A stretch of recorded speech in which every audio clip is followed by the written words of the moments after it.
Okey.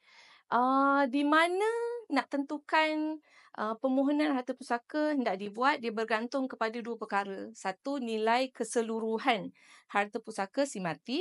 Yang keduanya, jenis harta pusaka si mati lah. So, jenis harta ni ada dua. Ada dua jenis. Satu, harta alih. Satu, harta tak alih ataupun orang panggil tak boleh alih. Okay. Kalau harta alih maksudnya seperti harta-harta yang boleh alih seperti kenderaan, wang simpanan, saham dan sebagainya. Kalau harta tak boleh alih ataupun harta tak alih ni pula merujuk kepada rumah dan tanah.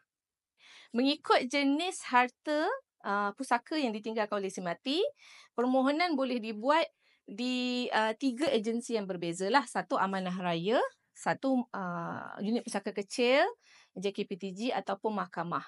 Jadi untuk pergi ke unit pusaka kecil, dulu permohonannya mestilah kena ada satu rumah ataupun satu tanah. Kalau tak ada satu rumah ataupun satu tanah, tak boleh pergi ke unit pusaka kecil. Tetapi sekarang, akta pindaan terhadap akta pembahagian harta pusaka kecil telah meluaskan skop unit pusaka kecil, di mana kalau harta pusaka si mati hanya ada harta alih sahaja, pun boleh pergi ke unit pusaka kecil.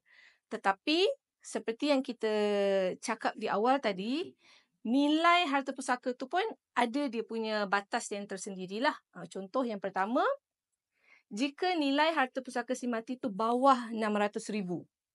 Jika bawah 600,000 dan si mati ada harta alih sahaja, dia boleh pergi dua tempat. Yang pertama, di Amanah Raya. Yang kedua, di unit pusaka kecil JKPTG. Tetapi sekiranya si mati meninggalkan harta alih dan harta tak alih, dua-dua ada. Wang simpanan ada, rumah dan tanah pun ada. Selagi mana nilai keseluruhan harta pusaka tersebut tidak melebihi 5 juta. Maksudnya tak lebih 5 juta, dia boleh memohon di unit pusaka kecil JKPTG. Tetapi sekiranya keseluruhan nilai harta pusaka melebihi 5 juta.